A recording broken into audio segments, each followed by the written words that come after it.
भगवान श्री कृष्ण जन्मस्थान और शाही ईदगाह मस्जिद के आसपास पुलिस, पीएसी और अर्धसैनिक बलों को तैनात किया गया है।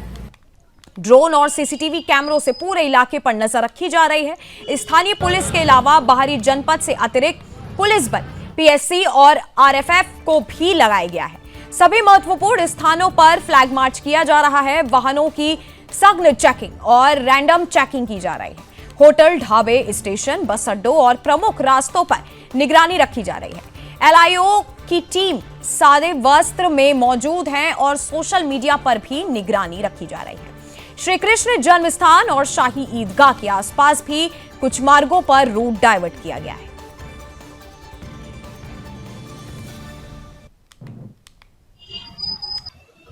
देखिए, 6 दिसंबर को लेकर के हमारी तैयारियां पूर्ण है। पर्याप्त संख्या में पुलिस बल लगाया गया है, जिसमें स्थानीय पुलिस, बाह्य जनपद से प्राप्त पुलिस बल, पीएसी, आरएएफ, इन सभी का डिप्लॉयमेंट किया गया है।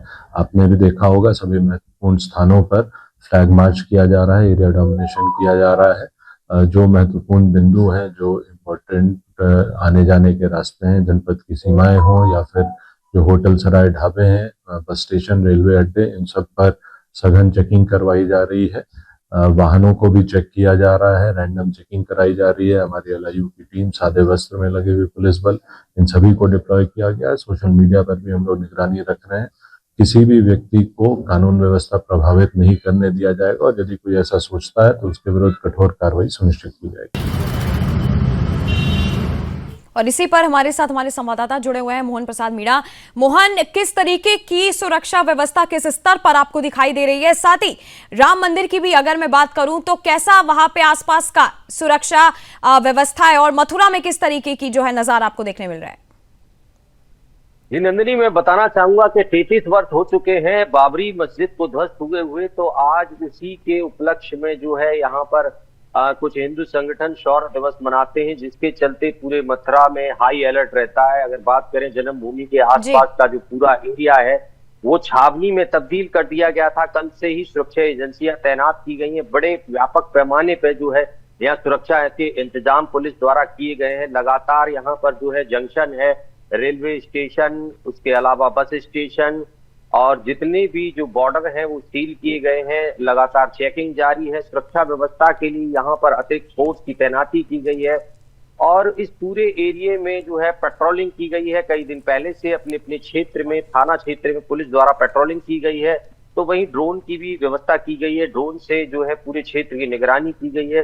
पूरे जन्मभूमि को एक जो है सुरक्षा कवच पहनाया गया है कि किसी भी तरह की कोई अनहोनी ना हो। साथ ही साथ कल जिस तरह से नमाज पढ़ी गई, उसमें जिस तरह से भारी संख्या में मुस्लिम समुदाय के लोग थे, तो उन्होंने भी वहां पर काफी भीड़ को देखते हुए पुलिस ने इसके अलावा अतिरिक्त फोर्स का इंतजाम किया है। जन्मभूमि है, मस्जिद है, इसके चारों तरफ पुलिस फोर्स तैनात की गई है। तो कहीं ना कहीं एक बहुत बड़ा पुलिस का एक ऐसा इंतजाम है कि यहाँ पर कोई भी अनहोनी होने की आशंका नहीं जताई जा रही है। नंदी जी, और जिस तरह की से मंदिर की भी अगर मैं बात करूं मोहन, मंदिर के आसपास की सुरक्षा व्यवस्था कैसी दिख रही है? काफी लोग जो है रोज हजारों की संख्या में जो है प्रेम मंदिर भी जाते हैं।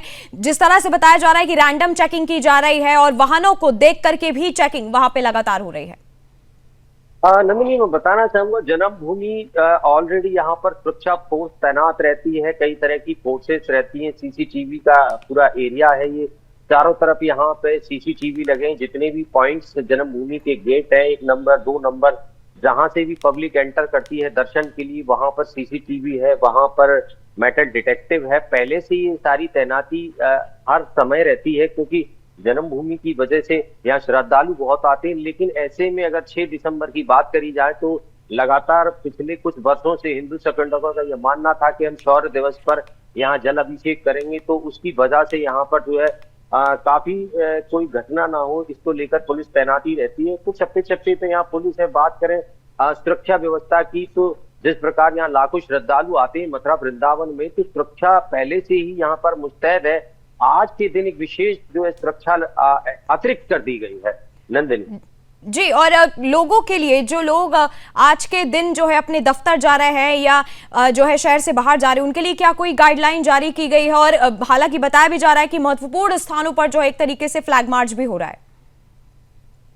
और नंदिनी, मैं बताना चाहूंगा एसआईआर का काम चल रहा है, तो कुछ लोग तहसील में व्यस्त है। मतलब 5 तहसील हैं, तो अलग अलग तहसीलों में लोग जाते हैं, उनका रूट डाइवर्जन किया गया है। मथुरा बड़ी तहसील है, तो मथुरा के आला अधिकारी भी जो है इस वक्त जन्मभूमि पर तैनात किए गए हैं।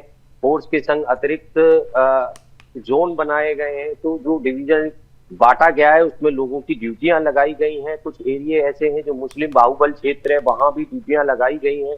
तो कहीं ना कहीं सुरक्षा व्यवस्था और रूट डाइवर्जन जो है लोगों के लिए परेशानी का सबब नहीं है, क्योंकि यहाँ पर लोगों को पहले से ही पता है कि हाँ, आज 6 दिसंबर है और जन्मभूमि के जो आसपास रहने वाले लोग हैं, वहाँ के जो निजी व्यक्ति हैं, उन लोगों ने उनका अलग से पास होता है गाड़ी का, तो वो उन्हें इतनी दिक्कत नहीं आती। रही बात परदेशी जो है, वो उनके लिए थोड़ा सा ये है कि इस टाइम चेकिंग ज्यादा है, तो कहीं ना कहीं उनको भी सहयोग करना चाहिए, क्योंकि 6 दिसंबर है और जन्मभूमि के आसपास का ये वाला मुस्लिम एरिया है, तो कहीं ना कहीं ऐसी कोई दिक्कत आती नहीं है। जी मोहन, हालांकि कोई ऐसी अभी ताजा जानकारी अभी पुलिस की तरफ से निकल के आई है कि कोई संदिग्ध व्यक्ति जो है वो पकड़ाया गया हो अभी? नंदिनी, मैं बताना चाहूंगा, जितने भी साधु वेशधारी इस वक्त जो जन्मभूमि के आसपास से निकलेंगे, कहीं ना कहीं वो सब उस डाउट में आते हैं कि ये वो हिंदू संगठन के लोग तो नहीं है जो जल अभिषेक करेंगे, या जो वो संगठन के लोग तो नहीं है जिन्होंने पूर्व में कई घोषणाएं करी थी कि हम जो है जल अभिषेक करेंगे। तो कहीं ना कहीं इस तरह के लोगों को लगातार पकड़ा जाता है, और इसके अलावा कोई भी जो संदिग्ध व्यक्ति है या उस पर कुछ इस तरह का, जैसे कि कोई पानी ही ले जा रहा है, जल ले जा रहा है, तो कहीं ना कहीं वो उस एरिया के आसपास होता है, जन्मभूमि के या बाबरी मस्जिद के। तो मस्जिद के आसपास या जन्मभूमि के आसपास इस तरह की जो चेकिंग चलाई जाती है, कहीं ना कहीं उनसे पूछताछ की जाती है, और गहन पूछताछ के लिए उनको जो है थाने भी ले जाया जाता है, वहां उनसे कहीं ना कहीं पूछताछ की जाती है। तो कहीं ना कहीं 1-2 लोग और भी मिलेंगे इस तरह से शाम तक के, जो डाउट में आएंगे, और पुलिस उनको लगातार पकड़ के और उनसे पूछताछ करेगी। जी मोहन, बहुत बहुत धन्यवाद हमारे साथ इस खबर पर जुड़ने के लिए।